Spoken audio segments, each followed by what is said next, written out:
esse carvão é que vai dar essa espécie de carvão, né? Porque o pitch é uma vegetação em decaimento. Com anos e anos geológicos, aquilo ali passa a ser o quê? Carvão, vai passar a ser petróleo, xisto, tá? É vegetação em decaimento. Tá? Como vocês estão vendo aí no campo de pitch, o primeiro whisky que a gente está provando é do Lafroy 18. Ok? Bom, o enfumaçado não vem só da turfa, né, do pitch, dessa vegetação em decaimento. O enfumaçado também vem um pouco da tostagem dos barris. Tá? A gente vai explicar um pouco lá adiante o que é essa tostagem, o que essa tostagem impacta no sabor do whisky. Sim, Alexandre.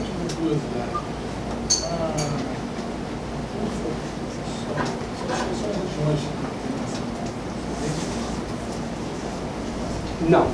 Essa turfa você encontra ela em vários lugares. Tá? Normalmente você vai encontrar isso em terrenos alagados. Essa turfa é meio que de pântano. Tá? Então você tem turfa no Reino Unido, você tem na Escandinávia, você tem na Rússia, tá? Você vai ter um pouco ali na Flórida, um pouquinho, tá? Ou seja, lugares onde você geralmente tem petróleo, tá? Tem óleo, já passou por aqui, né? Você vai encontrar essa turfa, ok? Teve até no dia 1º de abril, fizeram até uma brincadeira, uma loja em Londres, a Whisky Exchange, no blog delas, ela falou que a turfa ia acabar e os whiskies estofados iam acabar, e fez lá toda uma análise geológica, botou um monte de números, dados, o percentual de consumo de turfa ao longo do ano, com o que você tem de reserva de turfa e tal, e chegaram à conclusão que em mais 3, 4 anos o negócio ia acabar. E todo mundo falou, não é possível, os whiskies enfumaçados vão acabar e tal. Mas eles sempre fazem essa brincadeira do 1º de abril. Tá? O barril europeu, via de regra, ele é só levemente tostado. Porque eles querem ressaltar o sabor que da própria madeira, o sabor da bebida que está lá dentro. Barril de carvalho americano, como é esse bourbon, eles torram mesmo, queimam bastante. A tostagem, além do bife que o Alexandre passou por aqui, outro fator que influencia no sabor do whisky é a tostagem do barril. Tem inclusive uma versão do Talisker, que é uma versão que fala na caixa que é defumado por causa dos barris muito tostados, que é o Talisker Dark Store.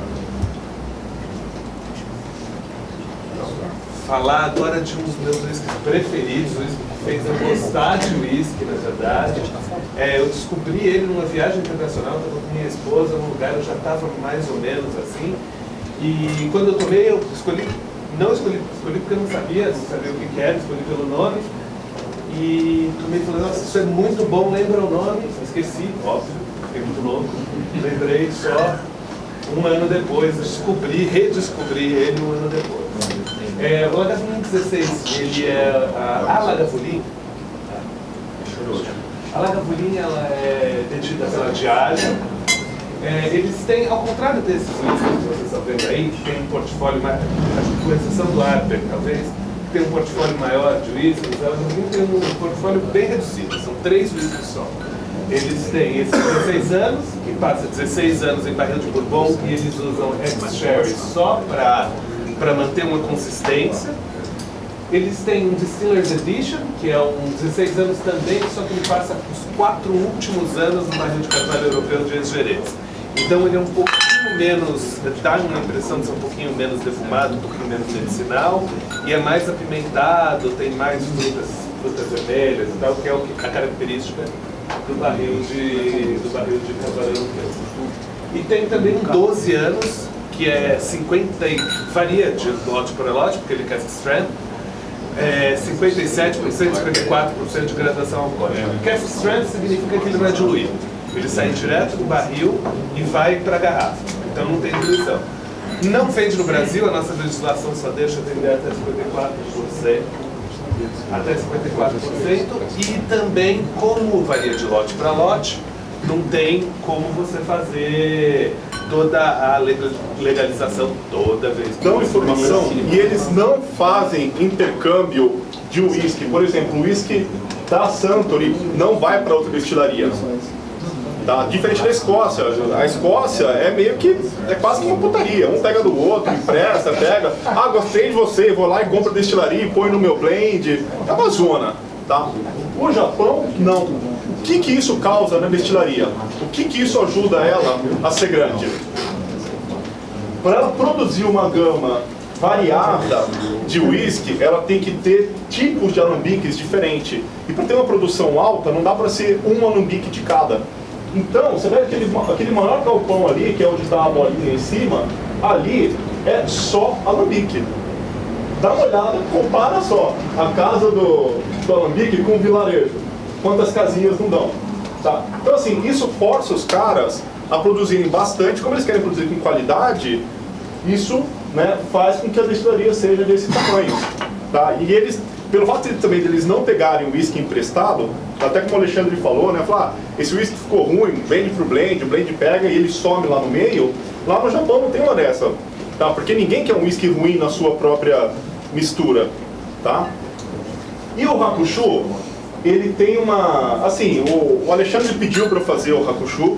Na verdade, ele meio que me obrigou, ele fez chantagem comigo. Cadê meu coitado, tá, ele falou, olha, não adianta só ficar atrás da câmera não, tem que vir aqui dar cara a tapa. Mentira, você que falou que não gostava de uísque fumaçado. Então, aí exatamente. Tem fumaça? O Alexandre, ele sabe que eu não sou um grande fã. Não, vou vomitar, vou tomar vou vomitar. Aí eu falei, não, vamos fazer o Hakushu. Por que eles botam fumaça? Porque o Hakushu, tecnicamente, ele é turfado.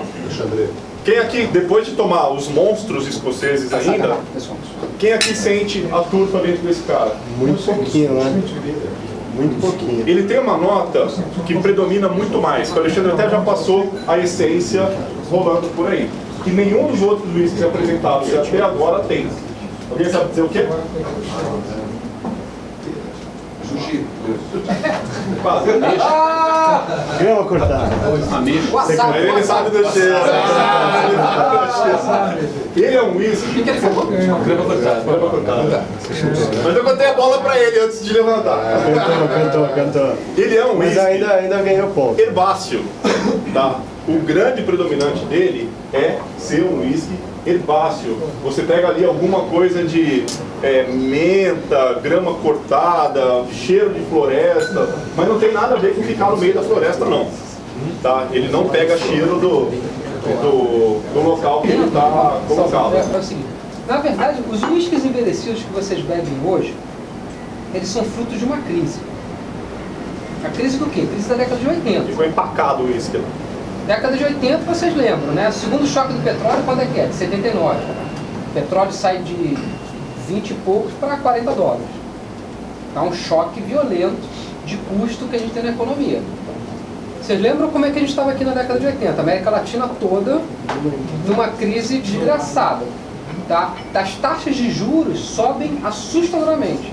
A taxa de juros, a LIBOR, taxa de juros no mercado de Londres, sai de 5% para 15%. Triplica o custo de capital. Cara, vendi o uísque? Não tem condição, acabou. A venda ficou deprimida. E o que os caras fazem? Ah, deixa o barril aí, mano. Deixa esse negócio aí. Vamos deixando. Uma hora esse troço vai passar. Muitas destilarias quebraram na década de 80. Port Ellen, se eu não me engano, quebrou na década de 80. 85. 85. Port Ellen, Brora, tá? Muitas destilarias quebraram na década de 80. Não tem, um oversupply de uísque. E o mundo não absorve isso. Hoje é o contrário. Hoje a gente está vivendo uma situação, tirando o Brasil, no atual momento, a gente está vivendo uma situação contrária.